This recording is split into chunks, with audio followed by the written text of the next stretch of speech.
सारे देशवासी मिलकर कर रहे हैं। मेरे प्यारे देशवासियों, मन की बात में इस बार भी हमने ढेर सारे विषयों पर बात की। हर बार की तरह एक महीने बाद हम फिर मिलेंगे, लेकिन 2022 में हर नई शुरुआत अपने सामर्थ्य को पहचानने का भी एक अवसर लाती है। जिन लक्ष्यों की पहले हम कल्पना भी नहीं करते थे, आज देश उनके लिए प्रयास कर रहा है। हमारे यहाँ कहा गया है, क्षणशः कणशश्चैव विद्याम अर्थंच साधयेत्। क्षणे नष्टे कुतो विद्या, कणे नष्टे कुतो धनम। यानी जब हमें विद्या अर्जित करनी हो, कुछ नया सीखना हो, करना हो, तो हमें हर एक क्षण का इस्तेमाल करना चाहिए। और जब हमें धन अर्जन करना हो, यानी उन्नति प्रगति करनी हो, तो हर एक कण का यानी हर संसाधन का समुचित इस्तेमाल करना चाहिए। क्योंकि क्षण के नष्ट होने से विद्या और ज्ञान चला जाता है, और कण के नष्ट होने से धन और प्रगति के रास्ते बंद हो जाते हैं। ये बात हम सब देशवासियों के लिए प्रेरणा है। हमें कितना कुछ सीखना है, नए नए इनोवेशंस करने हैं, नए नए लक्ष्य हासिल करने हैं। इसलिए हमें एक क्षण गंवाए बिना लगना होगा। हमें देश को विकास की नई ऊंचाई पर लेकर जाना है। इसलिए हमें अपने हर संसाधन का पूरा इस्तेमाल करना होगा।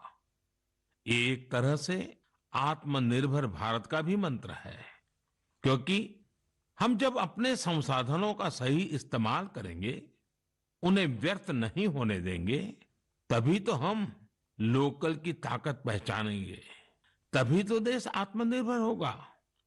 इसलिए आइए हम अपना संकल्प दोहराएं कि बड़ा सोचेंगे, बड़े सपने देखेंगे और उन्हें पूरा करने के लिए जी जान लगा देंगे। और हमारे सपने केवल हम तक ही सीमित नहीं होंगे। हमारे सपने ऐसे होंगे जिनसे हमारे समाज और देश का विकास जुड़ा हो। हमारी प्रगति से देश की प्रगति के रास्ते खुले। और इसके लिए हमें आज ही लगना होगा, बिना एक क्षण गवाए, बिना एक कण गवाए। मुझे पूरा भरोसा है, इसी संकल्प के साथ आने वाले साल में देश आगे बढ़ेगा और 2022 एक नए भारत के निर्माण का स्वर्णिम पृष्ठ बनेगा। इसी विश्वास के साथ आप सभी को 2022 की ढेर सारी शुभकामनाएं। बहुत बहुत धन्यवाद।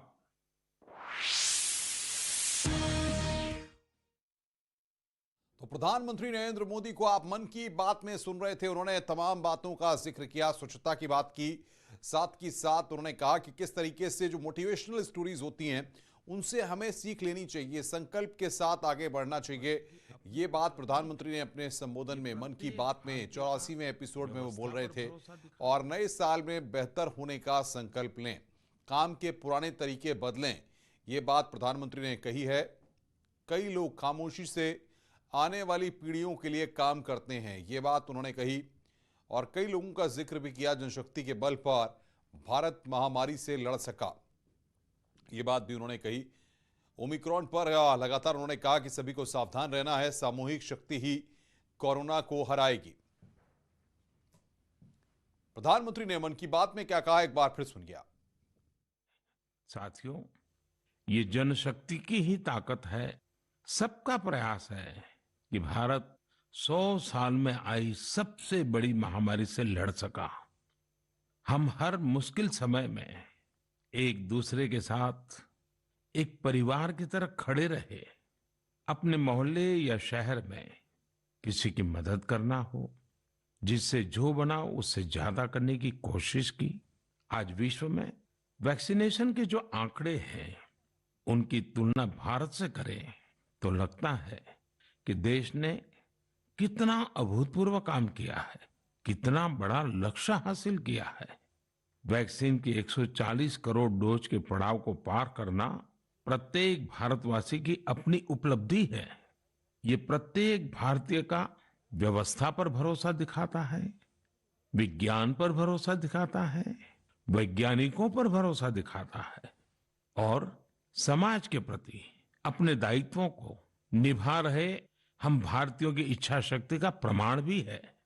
लेकिन साथियों, हमें ये भी ध्यान रखना है कि कोरोना का एक नया वेरिएंट दस्तक दे चुका है। पिछले 2 वर्षों का हमारा अनुभव है कि इस वैश्विक महामारी को परास्त करने के लिए एक नागरिक के तौर पर हमारा खुद का प्रयास बहुत महत्वपूर्ण है।